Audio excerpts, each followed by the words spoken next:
In modern American society, walking and biking as a means of transportation has increasingly become a thing of the past. The widespread availability of the automobile and relatively inexpensive energy has led us to lead lives based more around automobile transportation. However, not too long ago, this wasn't the case. In the 1960s, more than 2/3 of students walked or biked to school. Today, that number has fallen to less than 10% nationwide. During the same time period, the number of overweight children and the health problems that go along with obesity, such as diabetes and asthma, has increased. The Safe Routes to School program attempts to reverse this trend by adding infrastructure investments such as sidewalks in neighborhoods that lack sidewalk facilities or traffic calming measures that slow traffic. The program also includes an educational component called non-infrastructure, which aims to educate students on the benefits of walking or riding their bikes to school. In Tulsa, Oklahoma, a non-infrastructure project is teaching kids at 5 elementary schools throughout the city how to become more familiar with their bikes and how to use them safely.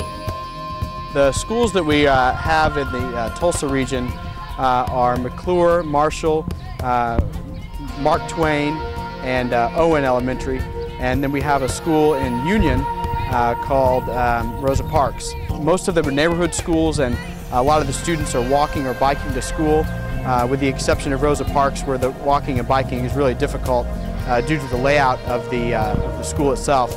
The program that we have here at McClure is set up to make students more aware of what they can do to be safe bicyclists. So the focus is getting them bicycles. Each student has their own brand new bicycle that was donated by Tom's Bicycles racing team, and we have a league certified instructor that is providing the instruction with the assistance of her course instructors that have put together the curriculum for this program.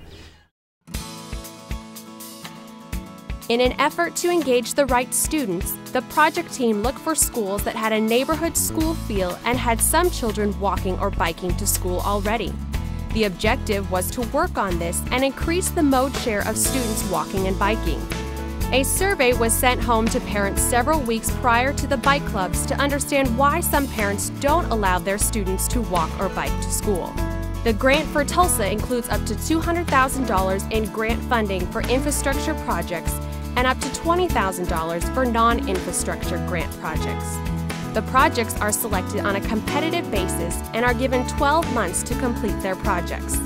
The Tulsa program included 5 6-week bike clubs at elementary schools in Tulsa Public Schools and Union Public Schools. The schools chosen were community schools with resources provided by the Tulsa Area Community Schools Initiative. For TPS, the schools were Mark Twain, McClure, Marshall, and Owen, and in Union, the school was Rosa Parks. In this program, the goals of the program are obviously to get kids walking and biking to school, and we want them to do it safely. We want to enable them to do it with good infrastructure, with education, so that they understand how to ride their bikes safely, which is part of what's going on behind me here now. And we also want them to be able to walk safely, recognize what a crosswalk is, know to look left, right, left, and all those things that will make them safe and efficient bicyclists and pedestrians. But also a goal in getting them walking and biking to school is to improve their health. And one of the big things that we can do at no cost to the school or to the state or taking funds from the federal money that's provided is what we call a walking school bus. A walking school bus is a situation where a parent, teacher, responsible adult, neighbor, or whoever goes to a certain spot away from the school, starts walking toward the school, and the children join the walking school bus on the way to school. 30 students, 3rd through 5th grade, participated in each of the schools for a total of 150 participants. Each week, students were given instruction on how to ride a bicycle safely on neighborhood streets. Instruction included helmet fitting, tire repair, signaling for turns, serpentine drills, and safe riding techniques.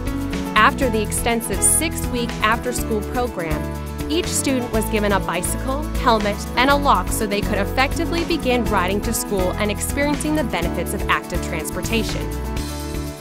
Ren Barger, Executive Director of the Tulsa Hub, is a League of American Bicyclists certified instructor. She recognizes the value of cycling and has committed her nonprofit to encouraging and empowering students to use pedal power as a means of safe, efficient, and environmentally friendly transportation. The mission of Tulsa Hub applies to advancing employment and empowering self-determination through equality of access to transit. Bicycle is a vehicle. It's a great way for a lot of people to get around smaller areas and is a really viable, inexpensive method of transportation. Most of these neighborhoods that we're working in the schools are low-income or at-risk youth, and there's only one car or no cars in the household, so it's very challenging for the parents to be responsible for dropping off or picking up their kids. If they live within a mile of the school, there's really no reason why they shouldn't be able to bike or walk as long as they're educated about their awareness and responsibility and safety.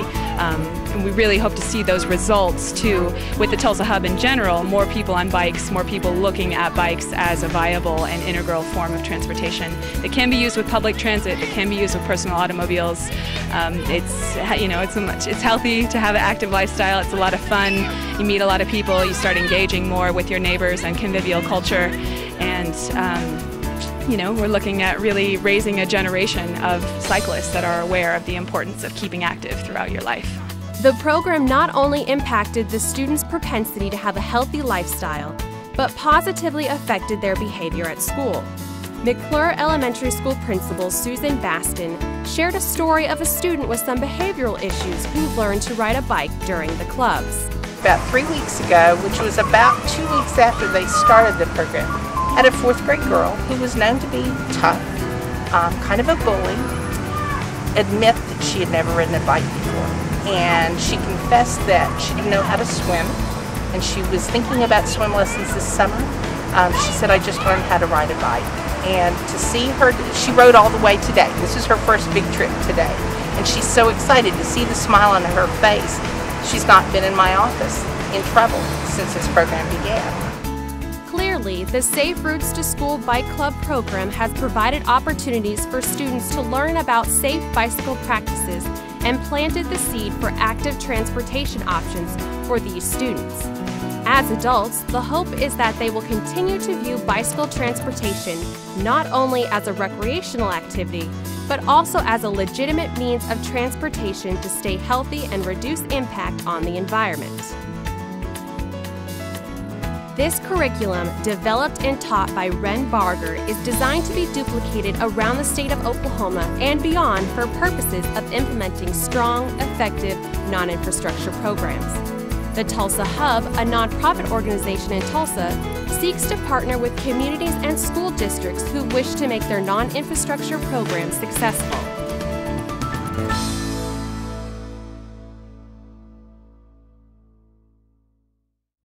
For more information on Safe Routes to School in Oklahoma, contact Ernestine Embro at the Oklahoma Department of Transportation at 405-522-3570 or embro@odot.org.